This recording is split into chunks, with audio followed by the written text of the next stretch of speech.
Hello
students, so in previous video we will be talking about the sum of elements in one-dimensional and two-dimensional arrays. In that video I have talked about the element, the summation, but I have forgot to talk about the average. So finding average is really very easy. So if you know the sum, and if you want to find the average from it, you can directly write it as sum divided by the number of elements. Here we have taken 5, so I am just dividing it with 5, but here the answer will be incorrect. Why? Because here I have taken each value or everything as, say, integer. So we know that if you don't want to write integer over there, you can directly write float. So you are converting sum to float, and then after you are dividing it with integer. So according to the typecasting, it will give me a correct answer. So now here float AVG, that is average. So if I want to print the average, how I can print it? The average of is percentage F. So don't misunderstand this F and D. Now here AVG, let me just save this program, compile it, and if I run this program, you can see I can enter 1, 1, something like this. Okay, so right, so the sum is 36, and if you divide 36 with 9, you will get 7.2 as a correct answer, right? So this is all about finding sum and average of array elements of one-dimensional and two-dimensional arrays. Now in this program, basically our program is all about find the maximum and minimum value inside one-dimensional array. Okay, so suppose I am having one-dimensional array and I want to find that what is the maximum value inside that array and what is the minimum value. So that's, I don't need this sum over here right now. So let me just erase it. Also I want to erase this extra lines. Okay, so what I want one-dimensional array, so it should be defined in that way. Okay, now this sum is not needed. Instead of this I need max and another is mean. So I am taking two variables. At the end of this program, mean will have the minimum value and max will have the maximum value among all the elements of array. But first I have to take value inside array. So I am taking 5 values for this array, and inside that 5 values I will check which value is the minimum and which value is the maximum. Okay, so because of this code, I will be able to enter some value inside my program. So first let me just save this program, compile it and run it.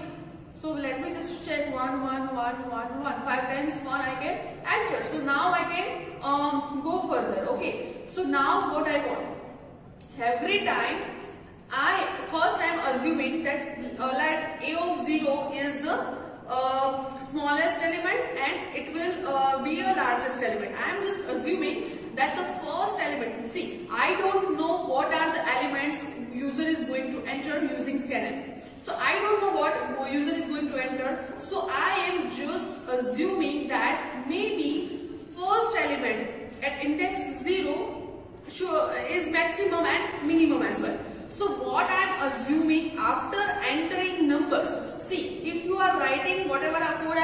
See, let me just write it first. Max equal to a of 0. So what I am doing, after entering each value inside my array, I am giving the first value to maximum. Similar way, the first value to minimum variable. So right now at this point, each of those contains garbage value. Okay, so max, mean and all the array elements were having garbage values. After this loop completes, array is filled with user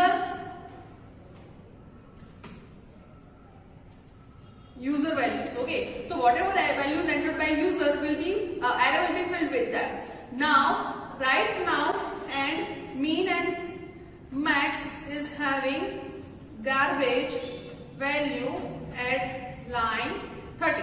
So till line 30, mean and max were having garbage value, but now array is not having garbage value. It is filled with the value entered by user. Now at this point, what I am doing, I am assigning the first value of array to mean and first value of array to max. So suppose inside this, if user have entered something as say 6, 5, 3, 2, 8, some 5 values, something like this, like say 6, then 5, then 2, then 8. But I don't know what user is going to enter, so I am just assuming that maybe this 6 is the largest and this 6 is the smallest value. I am assuming. So right now what is happening?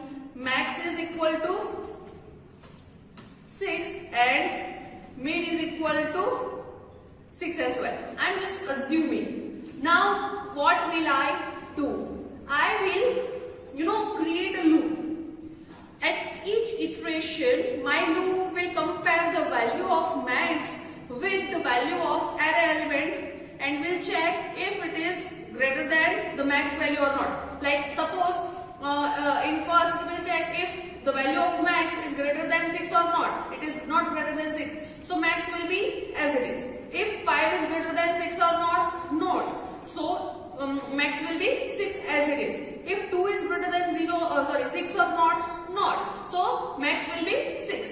If 6 is if 8 is greater than 6 or not. Yes, 8 is greater than 6. So now this value should be upgraded to 8. Now the new value will be, this will be erased and new value will be 8. Now it will check whether this 8 is greater than 1 or not. No. So max will be 8, but now the loop completes, so it will print max as 8. So now how to write that code? We have to use loop for that. So first of all, I am writing a code for maximum, then after I am going to write a code for minimum. So what I am going to do? First, I equal to 0, I less than 5, I plus plus. What I am doing for this loop?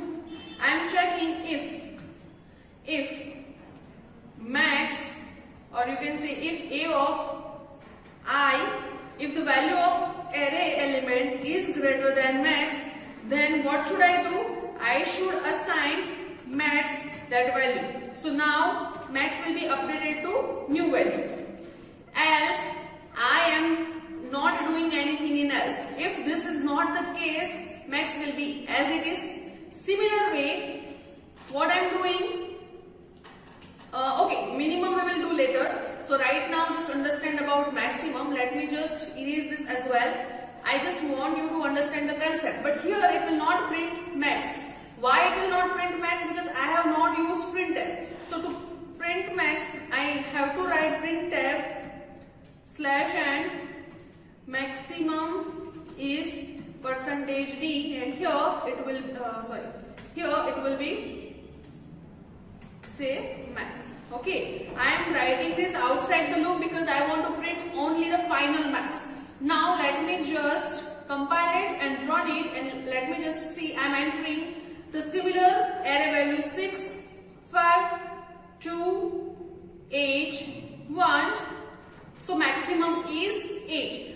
I hope you understand the logic. If you don't understand the logic, right, then you can take a book and you can write this program iteratively, that after each iteration what will be the value.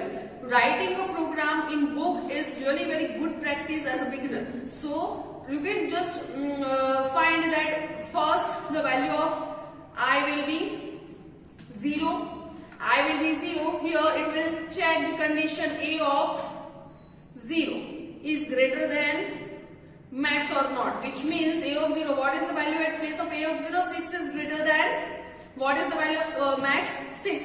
If this is true, this condition is not true, so it will not go inside this if. And here it will come, and then again the value of I will become 1. Here value of A of I will greater than max or not. Now A of 1 is 5. So 5 greater than 6 or not? No. So this condition is false. So again value of I will be updated to 2, for 3 and for 4. So at value of I as 3, here A of 3 greater than max or not. What is the value of A of 3? It is 8. So at this condition, at this stage, this condition will be true. So it will go inside this loop, and what will do?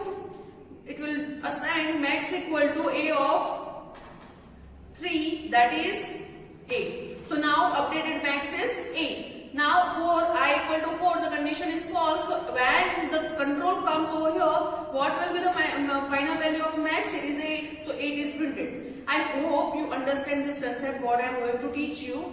Now let me know first. You can just pause this program and find which will be the logic for minimum.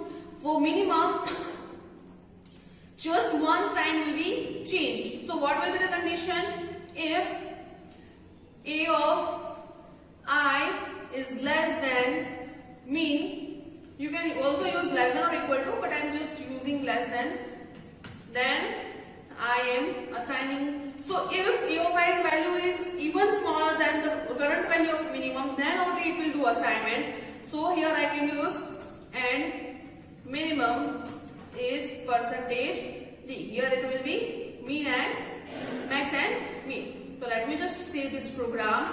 Here also I have to declare mean equal to. So I am assuming A of 0 as maximum and minimum in initial value, as the initial value. Okay. So let me just compile it and run this program. Let me just enter same value 6, 5, 2, 8, 1. So maximum is 8 and minimum is 1. Now you can also try and practice by combining the sum and average program, previous program of sum and average with this program, so that entire program can be asked in exam. I hope you understand this logic, and if you have any doubt, you can comment below the comment section. I hope you enjoy my class. So see you in the next class with another program. Thank you so much.